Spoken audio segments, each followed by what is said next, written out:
Hello and welcome to this video. My name is Shazin. I'm the ATC Training Deputy Director for the Arabian VACC and a mentor. And in this video, we're going to tackle the beginning of the Arabian VACC S2 training Tier 1 endorsement with Dubai. This is the first video in a series of videos that will be outgoing. And this is really meant to serve as a sort of training aid which is a supplement to whatever resources we have already in the Arabian VACC with regards to documentation and, of course, actual hands-on practical sessions.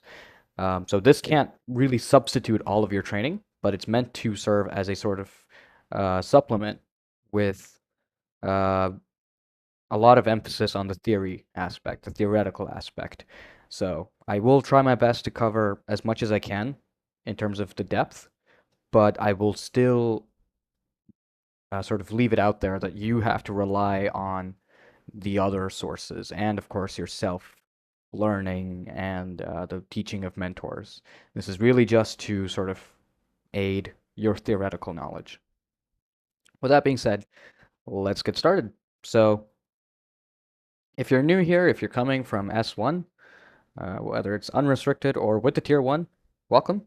This is quite the step up for your air traffic control career. And I should also sort of bring this disclaimer that this is only really fit for VATSIM use in a flight simulation environment. Please do not use this as a training guide in any sort of capacity in real life. Doing so will lead to not such happy results, let's just say. Anyway, so yeah, if you're new here, this is where things will start to pick up and ramp up a bit compared to what you've been doing on delivery and ground, because you suddenly start to interact with aircraft much more than you already have, and it's sort of the beginning of how you have to think about three dimensions, in terms of not just moving planes on the ground, but also sending them into the air or bringing them down from the air. You have some things to think about. So if you are already an S2 controller and you're just picking up a Tier 1 endorsement, welcome again. Dubai will push your skills that you've accumulated to your limits because things start to get very peculiar and specific at this aerodrome. So you're in for a challenge. Either way, there's something here for everybody, and let's get started. So let's talk a little bit about the airport for today and just kind of dive into some roles and responsibilities of what a tower controller does. Not really unique to Dubai per se, but it's worth diving into here as a segue to the specifics of Dubai or the nuances of Dubai. So, roles and responsibilities. What sort of duties and responsibilities do tower controllers have in Dubai? Or really, rather, again, like I said, this kind of applies generally to tower controllers. So take a second to think about it. All right. So from my experience, I would say this is what I can think about. First up is the aerodrome. So let's pick a nice little color here, aerodrome. So what do I mean by this? Obviously, we have ground that controls your taxiways. In fact, if you look at this little diagram here, if you have gone through S1 training, you will know what this is. This is an area of responsibility diagram, specifically in the 3 zeros configuration. We'll talk about configurations and all kinds of stuff later. But to keep things simple, as you can see, you have a ground split, ground 1, ground 2, and then you have these solid polygons here, in addition to some striped polygons. As you can see, these are designated, so to speak, for the tower controllers. Air 1, Air 2, Dubai Tower 1, Dubai Tower 2. Sometimes you might also hear Dubai Tower North, Dubai Tower South, whatever you want to call it, as per actual documentation. Either way, this shows you what the tower controllers have authority over. And as you can see, there are parts of the aerodrome. There are two very important parts of the aerodrome that the tower controller controls. And as you can see, the first one is the runways. We've got two runways at Dubai, parallel runways. Runway 30 left, runway 30 right, runway 12 left, runway 12 right. So let's go ahead and do that here. So runway, oh, that's way too thick. Please excuse me here. That'll do it. Okay, so we've got 1, 2 left. 1, 2 right. 3, 0 right. 3, 0 left. Okay. All right.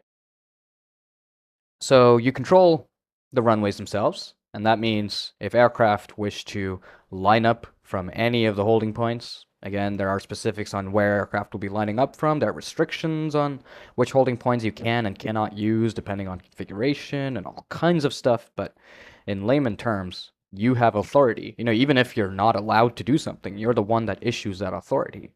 So in addition to the runway, you've got your holding points and associated taxiways, which here in Dubai, as you can see, extends quite a bit. This entire taxiway here. This is called Taxiway Mike, as I'm sure you'll know by now, hopefully. And you've got some taxiways here. We've got Kilo, and we've got Juliet 2, and this is still Kilo here. All kinds of stuff happening with regards to the fact that you are actually controlling some taxiways as well.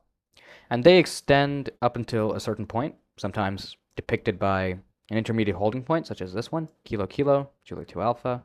Sometimes it's a junction like this.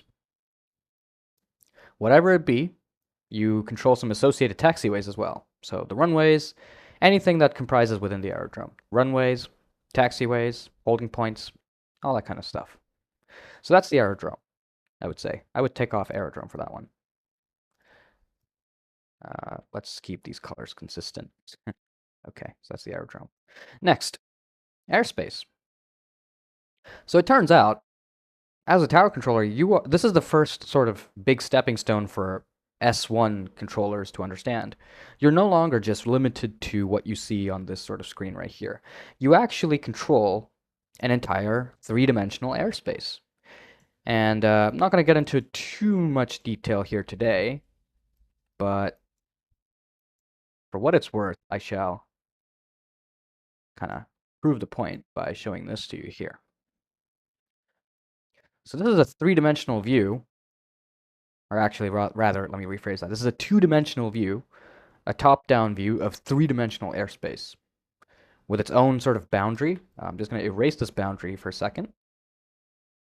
And you can kind of see the polygon that goes around it. This is just how the airspace is structured here at Dubai. So if I just bring that back now. So there we go. So within this boundary, as you can see in this box that I've drawn here, from surface to altitude 1,500 feet, you control this airspace as a tower controller. There's all kinds of little nuggets and good stuff in there, including restricted areas and some stuff that you might see here, visual reporting points for VFR operations. Obviously, you got your localizer and final approach tracks, departure tracks, whatever really comprises within whatever you can think of, really, within the ground to 1,500 feet, within this little box or polygon or whatever, that is yours. So that's your airspace. You might notice this as well, this little letter that I've written. Let's not worry about that too much for now, but there we go. That's your airspace. Next, I've written coordination. This kind of goes hand in hand with both.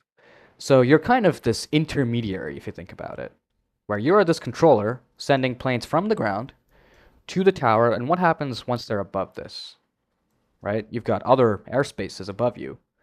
So if you kind of think of a departing aircraft flying on his IFR flight plan, he's going to be climbing, and at some point he's definitely going to go above that altitude. He needs to talk to somebody after that. Obviously, we got Dubai departures, or after that UAE radar, whoever they need to talk to. As it turns out, between them and also between what happens down here with ground, you coordinate. You provide some kind of coordination depending on what's happening per your situation. There are other sort of things that might not be so obvious at first when it comes to coordination because a lot of it is actually silent.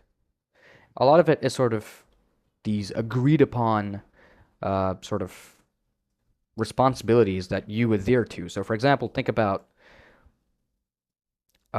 ground has an agreement that they will hand off aircraft over to you on your over on your frequency from here or from here, approaching one of these areas.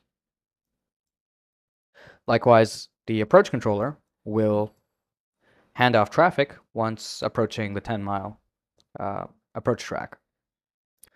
So a lot of these, and you will be handing off traffic passing 800 feet, for example.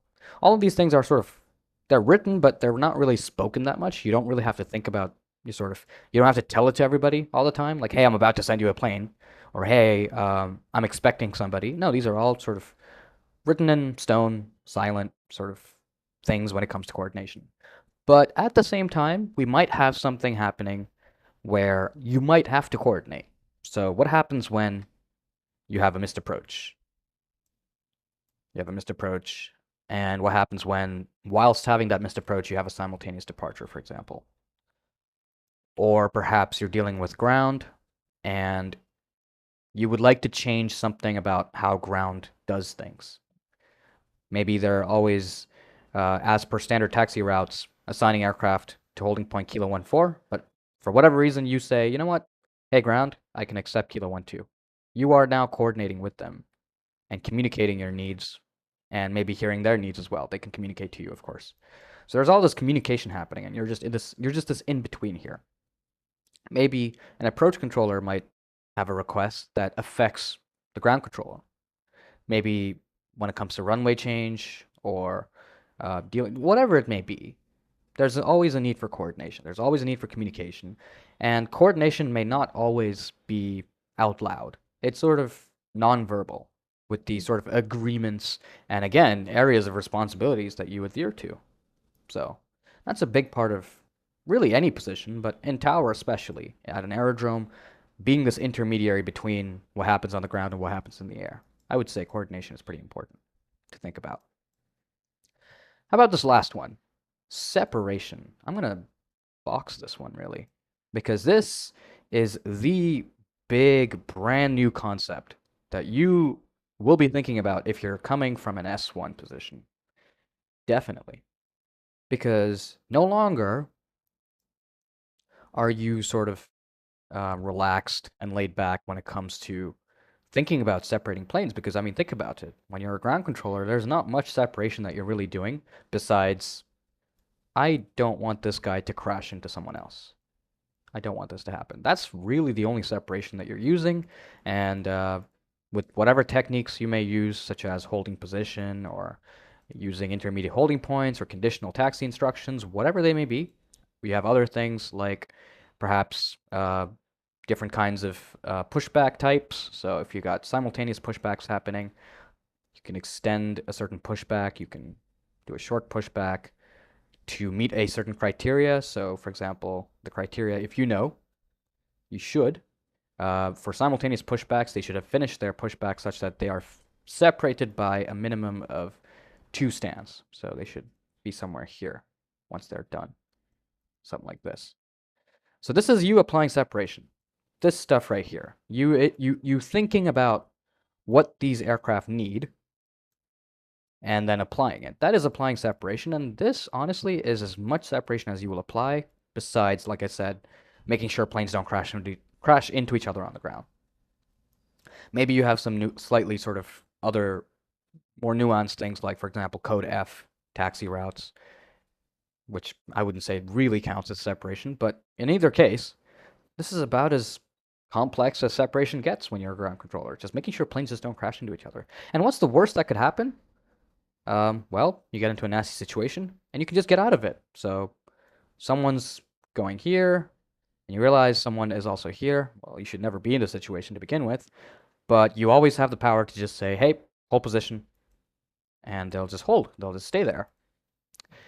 Not so much the case when you've got planes in the air now, isn't it? Not only that, there's all kinds of stuff to think about when it comes to separating aircraft once they're in the air. There's a lot, actually, which is why I've boxed it, because it deserves its own separate video, because there's a lot to talk about. So, in review, or to summarize, some of the roles and responsibilities of a tower controller. You control the aerodrome, of course, on top of whatever ground controls.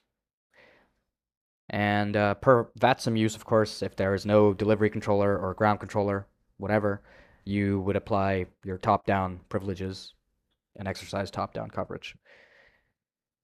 You control three-dimensional airspace, which is new to think about. Things can get sort of spicy here.